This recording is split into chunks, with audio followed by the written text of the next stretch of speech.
Kushner, I want to ask you about foreign policy priorities for a second term for the Trump administration. What would they be?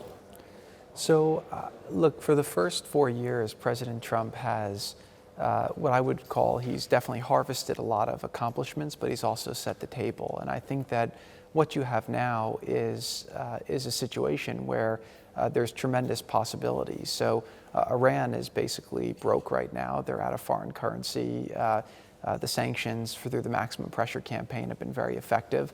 And I believe that one way or the other after the election, they're going to have to make a deal. And I think that President Trump, if he's the winner, I think he'll make the right deal that will help stabilize the region. We see Iraq heading in a very good place. We just had a great meeting with the Prime Minister in Washington, and we've been working very closely with him to figure out what's the right mix of American troop, in Iraq to keep long-term stability and to not allow Iran's militias to destabilize Iraq.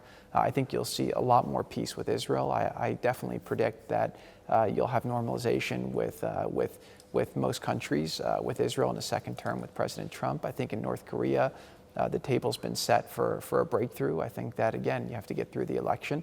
I think China will be a very, very big issue for the president. Obviously, right now, we're all recovering post-pandemic, but I think that we're going to have some very serious discussions about what that can look like. So the peace accord that we were here celebrating today, obviously, is the first peace agreement in the Middle East in 26 years, but President Trump doesn't rest on his laurels. He believes that he's really spent the last 3.5 years setting the table, and that the amount of opportunity that he can harvest for America and for the world to make it safer and more prosperous in a second term is going to be extraordinary.